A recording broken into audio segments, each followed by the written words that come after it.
लोगस सूत्र नामस्तव है और लोगस सूत्र की नामस्तव की आराधना में साधक के लिए दो मार्ग है। एक है धर्म की स्थापना यानी कि शासन, जो धर्म तीर्थ में हर किसी का प्रवेश है। भगवात्मा ने इंडिविजुअल कहा नहीं कि मेरे को जो पहचानते हो, मेरे से जो जुड़े हो, मेरे से जो प्रभावित हो, वो ही मेरे साथ जुड़ो, कि नहीं। जो संसार की स्थिति है उस स्थिति को समझकर जिसको सच्चाई का राह पसंद है वो धर्म तीर्थ में जुड़े। धम्म तीर्थ यरे जुड़े, धर्म तीर्थ लोग सौजो करे। तो धर्म तीर्थ में जो जुड़ने वाला है उसके लिए दो मार्ग है साधना के। एक मार्ग ये है वो शासन से जुड़े, इसका मतलब धर्म तीर्थ के लिए वो सेवा दे। धर्म तीर्थ यानी शासन के लिए वो अपना बलिदान दे, शासन की रक्षा करे। फर्स्ट ये। सेकंड स्वयं का सिद्धा सिद्धे मोदि संतु।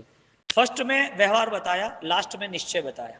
पहले व्यवहार बताया कि आप कोई भी क्रिया का खंडन नहीं कर सकते। जो भी क्रिया है उसकी शुद्धि, आपकी आत्मशुद्धि तक आपको ऑलरेडी जागरूकता लाए ऐसी तरह करना। तो क्रिया को शासन के लिए सापेक्ष बताया, क्योंकि व्यवहार शासन के लिए क्रिया आवश्यक है। क्रिया के बिना आपको पता कैसे चलेगा कि ये क्या आराधना कर रहे हैं। क्रिया के बिना पता कैसे चलेगा कि हमें किस तरह आगे बढ़ना है। तो क्रिया जो है वो व्यवहार शासन है। यानी पहला रास्ता ये है साधना का कि शासन में जुड़ना, इसका मतलब आज्ञा से जुड़ना। शासन से जुड़ना वाला वो परमात्मा की आज्ञा से जुड़ा रहता है। अब जैसे जैसे वो आज्ञा का पालन करता है ऐसे ऐसे वो शासन की हर क्रिया को बेहतरीन बनाता जा रहा है। तो यहाँ पर एक डाउट्स आता है कि जो लोग कुछ समय के लिए क्रिया करते हैं और उसके बाद उस क्रिया से प्रभावित ना होने के कारण वो क्रिया छूट जाती है, वो क्रिया का बल उसे नहीं मिलता है, तो उस समय शासन हाजिर होता है कि नहीं होता है? उस समय उनका धर्म तीर्थ में प्रवेश है कि नहीं है? एक व्यक्ति कुछ समय के लिए क्रिया करता है और कुछ समय के बाद उस क्रिया में वो दूर रहता है, नहीं करता है। तो ज्ञानी कहते हैं कि धर्म की क्रिया वो शासन नहीं है, विराधना त्याग वैसी धर्म क्रिया वो शासन है। तो जो व्यक्ति जानबूझ के क्रिया को छोड़ रहा है, यानी कि बिना ज्ञान से क्रिया की थी और ज्ञान नहीं है इसके लिए, छोड़ भी त्याग भी, ऐसा जो जीव है उसको साधना का प्रथम मार्ग नहीं मिल सकता। तो व्यवहारिक क्रिया वाला भी वो साधना में प्रवेश करना चाहता है तो उसका लक्ष्य विराधना त्याग का चाहिए। यहां जिन शासन परमात्मा ने और तीर्थंकरों ने अनंत जीवों के कल्याण के लिए स्थापना की।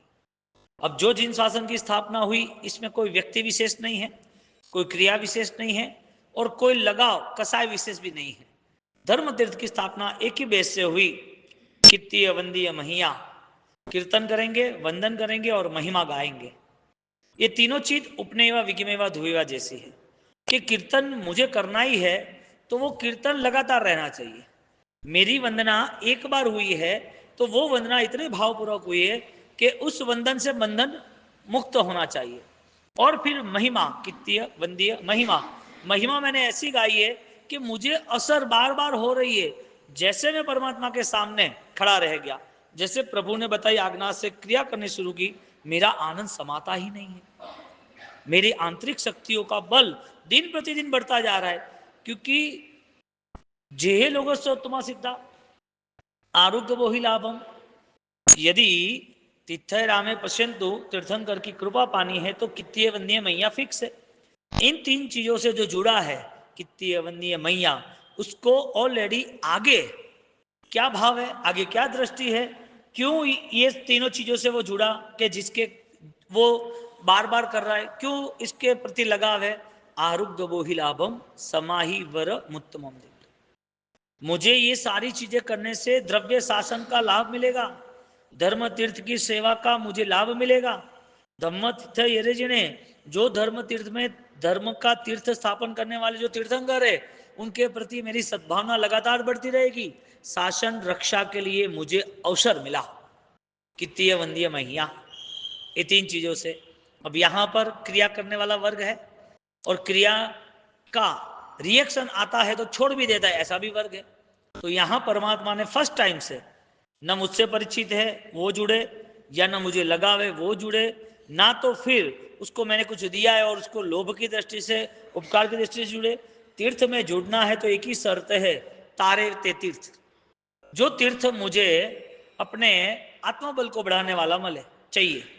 एक राग द्वेष के जो परिणाम है, उस राग द्वेष के परिणाम में कमी आती है तो किसके द्वारा आती है? नहीं आती है तो पता चलता है कि संसार है।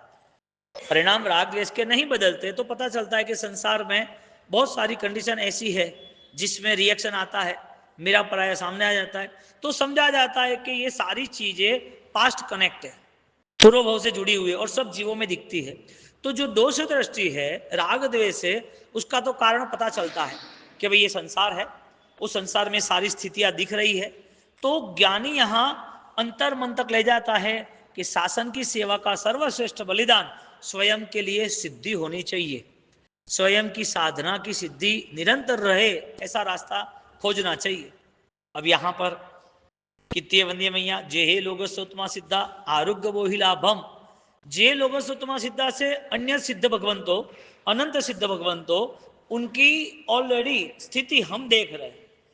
अब वो स्थिति देखने वाला आरोग्य वो ही लाभम, मैं मेरे आत्मधर्म में ज्यादा से ज्यादा स्थिर रहने का प्रबल पुरुषार्थ करूंगा। तो राग द्वेष जो संसार के हिसाब से वो पता चलता है, लेकिन राग द्वेष की कमजोरी कम होना वो किससे पता चलता है? वितरागता के धर्म से। वितराग द्वारा वितरागता का धर्म प्ररूपित होता है। यदि वितराग ना होते तो वो आत्मा वितराग नहीं है, वो क्या कहते हैं? सिद्ध कुछ कहते नहीं है। वितरागता के पहले जो कुछ कहा गया है ऑलरेडी वो राग द्वेष वाला है, संसार वाला है। और जितना जितना भी संसार का व्यवहार बनता रहता है तो समझना चाहिए कि ये वैराग्य का पंथ नहीं है। तो वितराग की आराधना आरोग्य बोहिलाभम के लिए, वितराग की निश्रा राग द्वेष की कमजोरी के लिए। तो संसार की स्थिति में जो भी डिस्टर्बेंस है वो पता चलता है कि इनके कारण है।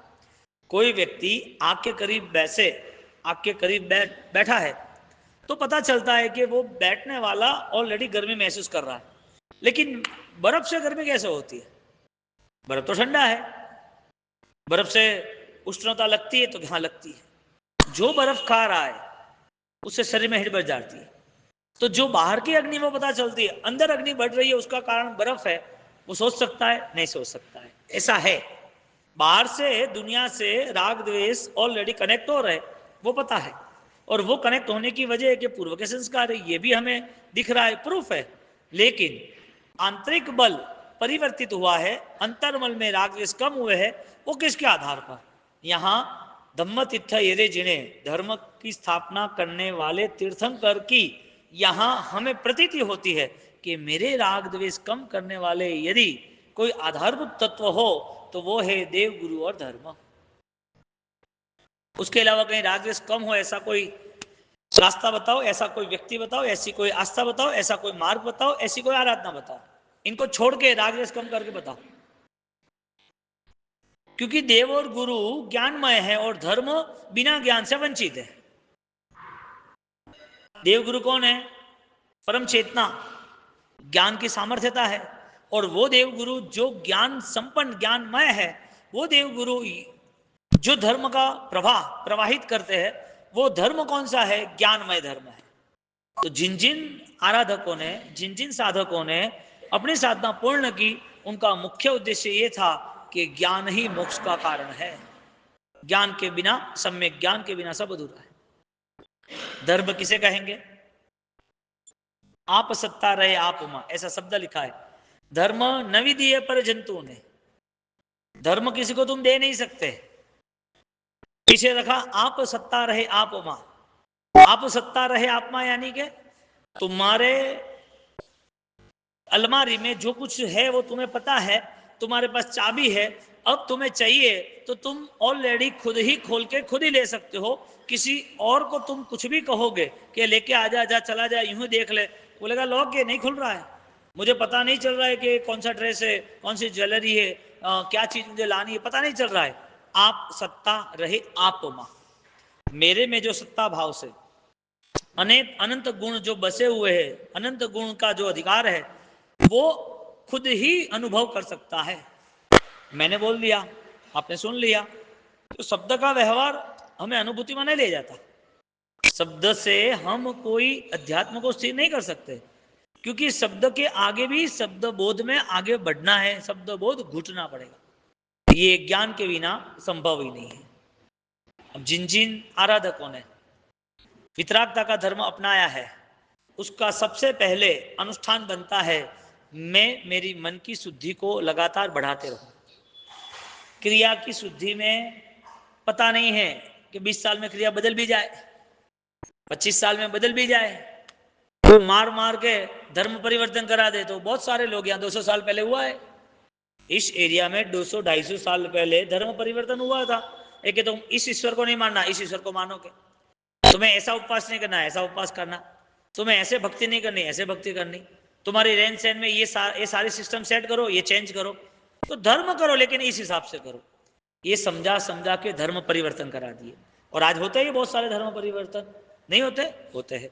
तो जहां ज्ञान की कमी है वहां धर्म परिवर्तन आसान से होता है, जहां ज्ञान की कमी है वहां धर्म परिवर्तन क्या, धर्म का ही अभाव होता है।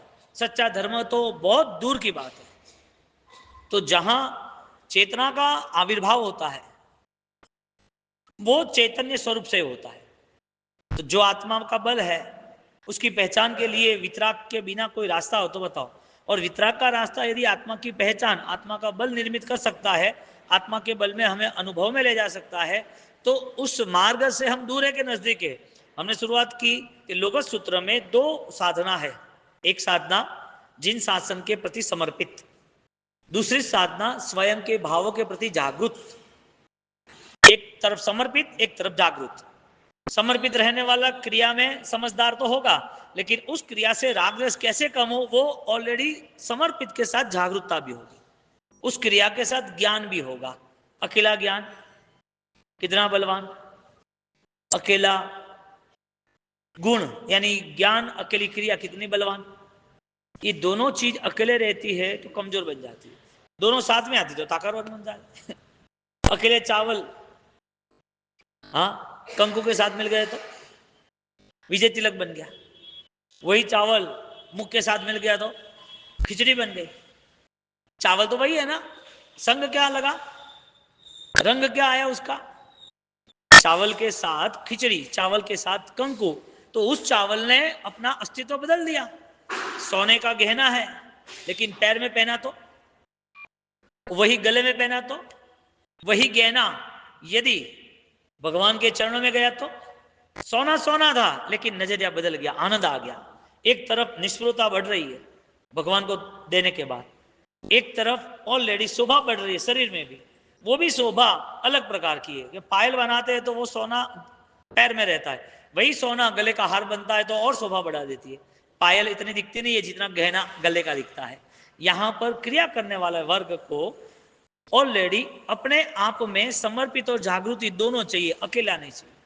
यदि एकांत रहा तो बल नहीं बढ़ता है, ज्ञान और क्रिया साथ में नहीं तो बल बढ़ जाता है। तो निश्चय व्यवहार का स्थापन करके तीर्थ की महिमा बढ़ाई। अब जो लोग सिर्फ धर्म क्रिया के नाम पर समझते हैं और अपने दोषों तरफ नजर नहीं जाती, अपना परिवर्तन नहीं लाते हैं, तो वो 24 जिनवरा तीर्थयरा में पश्यन्तु, तीर्थंकरों की कृपा के पात्र नहीं बन सकते।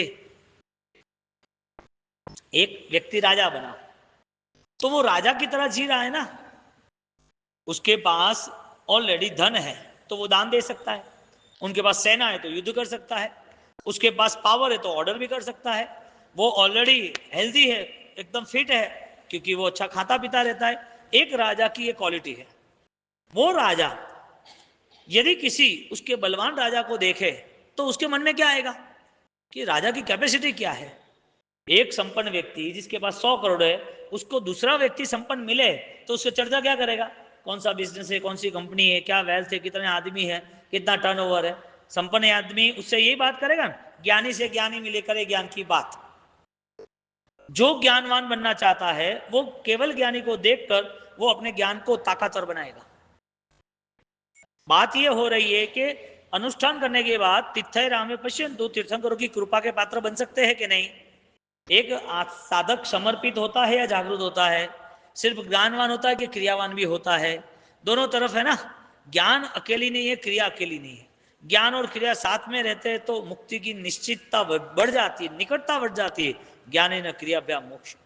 अब जब परिस्थिति व्यक्ति की साधना दृष्टि की यदि नहीं होती है, साधना की सक्रियता की नहीं होती है, तो उसे ज्ञान में भी ऑलरेडी रिएक्शन आते हैं, ज्ञान में भी परेशान होता है, ज्ञान में भी ऑलरेडी वो बोर होता है कि क्या है, इतना कितना पढ़ेंगे, इतना तो स्टडी हो गया। ज्ञान हमेशा निरंतर पाने की ही अनुभूति में जाना है। ज्ञान अनंत है, अनंत काल रहने वाला है, यानी कि कमी नहीं है ज्ञान की। जो ज्ञान की कमी नहीं है वो ज्ञान से कैसे रह सकता है? अनंत सिद्धों के पास जो ज्ञान है, उस ज्ञान में यदि हमें रहना है तो हम आज ज्ञान के बिना कैसे रह सकते हैं? अनंत सिद्धों के बाद दर्शन ज्ञान चारित्र है, सिद्धा सिद्धिम मोदी संतु, जागरूकता। यदि सिद्ध अवस्था पानी है तो सिद्ध अवस्था में जो गुण है, अनंत ज्ञान, अनंत दर्शन, अनंत चारित्र, तो जिसको सिद्ध अवस्था का लक्ष्य है वो आज उसके बिना कैसे रह सकता है? एक संपन्न व्यक्ति को संपन्नता चाहिए तो क्या कर सकता है? एक राजा व्यक्ति दूसरे राजा की पहचान करनी है तो क्या कर सकता है? एक साधक व्यक्ति साधना के पीछे आगे बढ़ रहा है और वितरागता के साथ आगे बढ़ता है, तो उस वितरागता में दर्शन ज्ञान चारित्र की उपासना बढ़ती है कि नहीं बढ़ती है? विराधना कम होती है कि नहीं होती है? तो वो बढ़नी चाहिए ना। नहीं बढ़ने की वजह इतनी है, वो ज्ञान संपन्नता से नहीं जुड़ा। ज्ञान संपन्नता से जुड़ गया होता तो उसके ज्ञान का फल उसकी वितरागता का आश्रय होता। अब जिंदगी समाप्त होने के करीब हो या तो क्षणिक जिंदगी का बोध हो, तो उसका जीवन निरंतर शुद्धिमय रहता, वो अटेंशन के साथ रहता, उसका फोकस रहता कि मुझे किस अवस्था में आगे बढ़ना है। अब जहां जहां जागरूकता है, प्रकाश, चेतनता, वहां वो गलतियों से दूर हो जाता है। गलतियां पता चलनी चाहिए ना कि ये करना नहीं करना। तो ऐसा साधक जो क्रिया के समर्पित और चेतना से जागरूक, ऐसा साधक दोनों मार्ग में समय आते परम वितरागता का अनुभव करता है, यानी कि त्याग आसान हो जाता है। त्याग के लिए उसे मेहनत नहीं करनी पड़ती है। कोई भी चीज त्याग करनी है, अज्ञानता, किसी के मान अपमान की व्यवस्था, राग द्वेष, तो बहुत आसान बन जाता है, क्योंकि लगातार उसका चिंतन यही चलता है और वही चिंतन उसकी जागृति है। तो सिद्ध बनने वाला सिद्ध का अनुभव कर सकता है कि नहीं? तीर्थय रामे पश्यंतु धम्म तीर्थय रजने, तीर्थंकर की निश्रा पाने वाला उसको तीर्थ का अनुभव होता है कि नहीं होता है? तीर्थ की व्याख्या ही की है, दर्शन ज्ञान चारित्र युक्त अनुष्ठान वो तीर्थ है। आरोग्य वो ही लाभम, सम्यक की व्याख्या ही की है कि जिसकी शुद्धि में उपासना की शुद्धि निरंतर बढ़ती रहे, वो तीर्थय रामे पश्यंतु, वो तीर्थंकर की कृपा के पात्र बन जाता है। अब बाह्य भाव वो हम कनेक्ट कर रहे हैं, बाहर की चीजें वो हमसे नहीं जुड़ रही। बाहर की जितने भी कंडीशन है वो हमारे मन में है, इसके लिए हम कनेक्ट करते हैं और हम जैसे ही उसको छोड़ना चाहे छूट जाता है। अब जहां चौथा, पांचवा, छठा गुणस्थानक आता है, जहां चैतन्यमय अवस्थाओं की प्राप्ति शुरू होती है, वहां पर हजारों चीज अपने आप खत्म हो जाती है। हालांकि हम ये सोचते नहीं, फिर भी एक एग्जाम्पल, स्ट्रॉन्ग एग्जाम्पल आपको, मैं ही बात समझ लो, मैं ही आपको पूछ लूं कि यहां बाजार में वो फिश मछली मिल रही है, उसका भाव क्या है? वो मछली का भाव क्या है? आप तो खाते नहीं, बेचते नहीं, आपको काम क्या है? मछली का भाव। हाँ, ऐसा कैसे हो सकता है? अचानक से आपने कैसा मन बना लिया मछली वो हो सकता है? एक साधक व्यक्ति वो सम्यक दर्शन देश विदेश ऊंचाई में पहुंचते हैं ना, तो ये थॉट्स जो मछली का आज तुम्हें भी नहीं है, मुझे भी नहीं है, ऐसे कसाय के थॉट्स ही नहीं होते उनको। राग द्वेष कम होते गए हैं, वो कंडीशन यहां दिख रही है। अनंतानुबंधी अप्रत्याख्यानी का परिवर्तन आ रहा है, वो दिख रहा है उनको। आपको मन हुआ कभी ये बात सोचना? नहीं हुआ ना। एक साधक साधना करता है तो उसका मन राग द्वेष बढ़ाने का होता है कि कम करने का होता है? हाँ, तो इसका मतलब ये हुआ कि जहां जहां वितरागता है वहां वहां राग द्वेष का अभाव है, वहां वहां वो मन ही नहीं है, वो विचार ही नहीं आ रहा है। तो हमारी स्थिति क्या है? हमें हमारे विचार को चेक करना पड़ेगा कि जो चौथा पांचवा गुणस्थान के कसाय त्याग की वृत्ति है, कसाय त्याग की अवस्था है, उसमें मैं आया कि नहीं आया? तीर्थंकर की कृपा चाहिए कि नहीं चाहिए?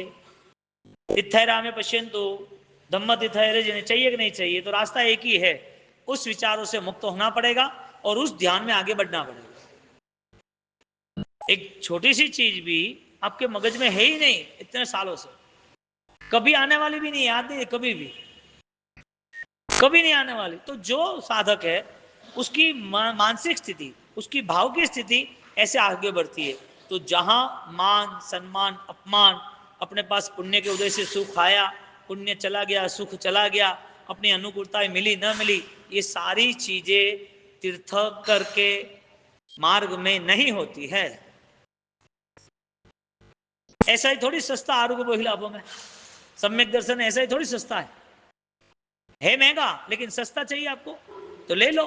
सस्ता सम्यक दर्शन किसे कहते हैं? द्रव्य सम्यक दर्शन को सस्ता सम्यक दर्शन कहते हैं। द्रव्य सम्यक दर्शन, द्रव्य सम्यक दर्शन सस्ता है।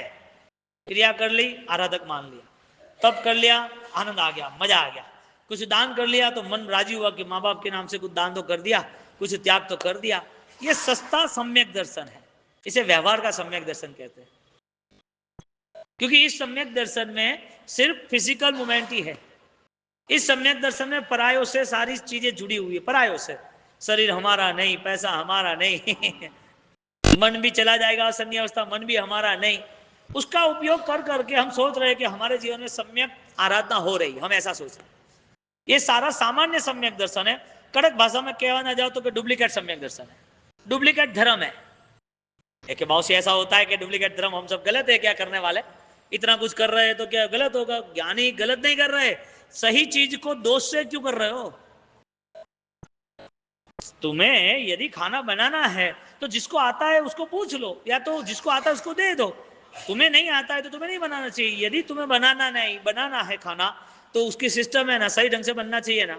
और गलत बन गया तो, नमक और शक्कर पता ही नहीं चली तो, हाँ, हल्दी और मिर्ची का आता पता नहीं चला तो वो खाना बनेगा या सही खाना बनेगा या बुरा खाना बनेगा? तो चीज होनी वो जरूरी नहीं है, चीज परफेक्ट होनी जरूरी है। क्रिया होनी वो जरूरी नहीं थी, क्रिया में सम्यक दर्शन का रंग चढ़ना वो जरूरी था। इसके लिए जो जागृत अवस्था थी वो सिद्धा सिद्धि मोदी संतु वो क्रिया के फलश्रुति के लेवल पे ले गया, क्रिया की फलश्रुति के लेवल पे। अब जहां पर उसके पास क्रिया का धर्म है, लेकिन वो मान रहा है कि उस क्रिया से मुझे बल मिल गया है, वो क्रिया से बल जितना भी मिला उसमें कई साल चले गए, वो आनंदित है, तो लगातार क्रिया के बल से आनंदित होता रहा। तो जो ज्ञानियों ने जो कसाय चौकड़ी का अभाव बताया है, अनंतानुबंधी, अप्रत्याख्यानी, प्रत्याख्यानी, संजलन, वो 4 कसाय है। वो चारों कसाय में विशेष रूप से 3 कसाय के जो अभाव बताए हैं, वो तीनों कसाय के अभाव में कौन सा धर्म हम लेके आएंगे? सम्यक दर्शन के बिना अभाव नहीं होता है, सम्यक दर्शन के बिना ये गुणस्थानक नहीं होता है, सम्यक दर्शन के बिना आराधना फलीभूत नहीं होती है। अब सम्यक दर्शन सही और गलत तय कौन करेगा? बात इतनी है। सही गलत सम्यक दर्शन तय कौन करेगा? सामान्य और विशेष सम्यक दर्शन तय कौन करेगा? व्यवहार सम्यक दर्शन, निश्चय सम्यक दर्शन तय कौन करेगा? ओरिजिनल करेंसी है कि डुप्लीकेट है पता कैसे चलेगा? पूरे इंडिया का मैप हो और कोई फोन करे कि तुम कहां हो, अभी मैं इटली में हूं, क्या? अरे तुम मैप के ऊपर तूने उंगली रखी, तू इटली थोड़ी गया है, तू इटली बोल रहा है, इटली तू ऑफिस में है तू। अब जो ऑफिस में है उसे क्या बोलना चाहिए? मैं ऑफिस में हूं, मैं यहां रुका हूं। वो क्या बोल रहा है? मैं इंडिया के मैप में, मैं यहाँ इटली हूं, मैं फॉरेन हूं, मैं अमेरिका हूं। कुछ तो बोले, तो गलत ही है ना जो भी बोले वो। यहाँ नॉर्मल बात आती है कि क्रिया करने वाला जीव, उसे क्या तीर्थंकर की कृपा का लाभ मिलता है कि नहीं मिलता है? उसे सम्यक दर्शन का लाभ मिलता है कि नहीं मिलता है? तो सम्यक दर्शन की भूमिका में दोनों मार्ग साथ में चलते, दोनों मार्ग की आवश्यकता है। ऐसा मार्ग जिसने अपनाया है सिद्धा सिद्धिम मोदी संतु, ये नहीं होता तो हम इसे याद भी नहीं करते। ये सिद्ध गति, सिद्धि का मार्ग नहीं होता तो उसकी उपासना कोई नहीं करता। हम नहीं करेंगे तो कोई करने वाले नहीं मिलेंगे। सम्यक दर्शन की सच्चाई से जुड़ने वाले जीव इस काल में मिलेंगे कि नहीं मिलेंगे? मिलेंगे। वीरती धर्म की सात्विक आराधना करने वाले मिलेंगे कि नहीं मिलेंगे? मिलेंगे। दोष त्याग करने से, दोष का संप्लिट समन करने से शुद्धि पाने वाले मिलेंगे नहीं? मिलेंगे। वो लोग यदि ये कर सकते हैं और वो इस धर्म में स्थिर हो सकते हैं, तो मेरी स्थिति क्या? मैं करूँगा नहीं करूँ? मेरे लिए हो सकता है कि नहीं हो सकता है? इसके लिए जागृति हर बार साथ में रहती है। लेकिन जो हमने परमात्मा के प्रति समर्पण दिखाया है, वो क्रिया के समय तो अद्भुत होना ही चाहिए। हो सजनी रे आदि जीनंदसु अर्जी कर जो ए हवि मुझ मननी रे वातलरी सोहणव जो हूँ हे हवि निज रूपातीत दर्शन दे जो हेम सूरी राजेंद्र जी जस लीजो निज सेवक तुम सदृश गुण कीजय गुण कीजय। ओ सजनी रे आदि जिनंद सु